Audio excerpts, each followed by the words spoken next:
যাদবপুর কাণ্ডের প্রতিবাদে এসএফআই এর ডাকা ছাত্র ধর্মঘটের জের। দিকে দিকে অশান্তি। এসএফআই ও টিএমসিপি সংঘর্ষের জেরে উত্তপ্ত হয়ে ওঠে মেদিনীপুর কলেজ চত্বর।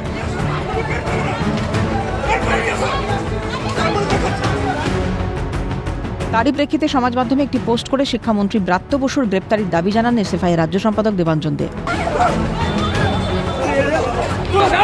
যে পুলিশ ব্রাত্য বসুর মতন একজন ক্রিমিনালকে পাকড়াও করে জেলে ভরতে পারে না, সেই পুলিশ এসএফআই এর কমরেডদেরকে একের পর এক অ্যারেস্ট করছে মেদিনীপুরের বুকে।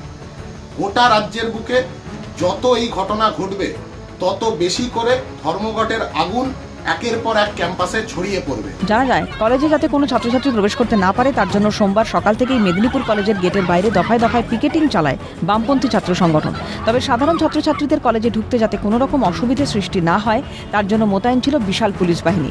অন্যদিকে ছাত্রছাত্রীদের স্বার্থে বামপন্থী ছাত্রদের ছাত্র ধর্মঘটকে বানচাল করতে প্রস্তুত ছিল তৃণমূলের ছাত্র সংগঠনের ছাত্রছাত্রীরা। বেলা গড়াতে তৃণমূলের ছাত্রছাত্রীদের সঙ্গে বামপন্থী ছাত্রছাত্রীদের একপ্রস্ত গণ্ডগোল বেঁধে যায়।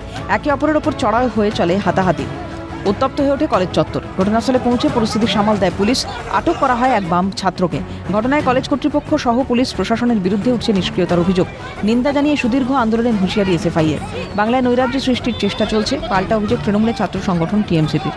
তাদের রীতিমতো ভাবে আমাদেরকে মারে। একজনের মাথা ফেটে গেছে। এই যে আমাদের আরেকজন ছাত্রী আছেন, ছাত্র ছিল। হ্যাঁ, ওরা কেউ ছাত্রী থাকেনি, পুরো একটা ছাত্র বলা যায় না, এদেরকে একটা গুন্ডা বাহিনী এসে আমাদেরকে মারে।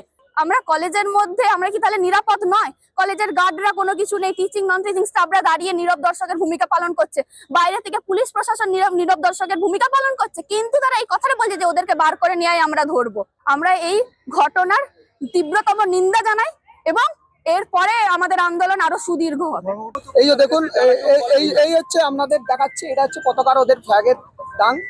ভাবুন, নৈরাজ্য সৃষ্টি করতে এসছে বাংলাতে, এবং বাংলাতে যেভাবে 34 বছর শাসন করেছে তারই নিদর্শন এই যে এটা যদি পতাকার ডাং হয় আপনারাই দেখুন। পাশাপাশি এসএফআই এর ছাত্র ধর্মঘটকে কেন্দ্র করে ব্যাপক উত্তেজনা ছড়ায় বিদ্যাসাগর বিশ্ববিদ্যালয়ের বাংলা বিভাগে। সংঘর্ষ বাধে এসএফআই ও তৃণমূল ছাত্র পরিষদ কর্মী সমর্থকদের মধ্যে। তৃণমূল ছাত্র পরিষদের এক কর্মীকে মারধরের অভিযোগ উঠেছে এসএফআই এর বিরুদ্ধে। ঘটনায় বেশ কয়েকজন এআইডিএসওর কর্মীকে আটক করে পুলিশ। ওরা আন্দোলন করতে ভিতরে চলে গেছে, ওদের কোনো ছেলে ছিল দুটা ছেলে চলে গেছিল। আমি বারণ করতে যে আমাকে আই কার্ড ছিঁড়ে আমাকে মারে। এরা আমাদের ছেলেকে মেরেছে, মেরে ওখানে শুয়ে দিয়েছে। আপনারা ক্যামেরাটা ঘুরিয়েই দেখতে পারেন। নয়, আসলে গোটা পশ্চিম বাংলায় যেভাবে গণতন্ত্রকে শাসকের গাড়ির তলায় পিষে দেওয়ার চেষ্টা হচ্ছে, এর বিরুদ্ধে যে প্রতিবাদ ধ্বনিত হচ্ছে গোটা পশ্চিম বাংলায়, সেটাকেই আসলে তারা দমন করতে চাইছেন। শিক্ষা প্রতিষ্ঠানে এই ধরনের অনভিপ্রেত ঘটনার জন্য দায়ী কে? অভিষেক চক্রবর্তী, সুদীপ্ত পাল ও শুভজিৎ দের রিপোর্ট, ক্যালকাটা নিউজ।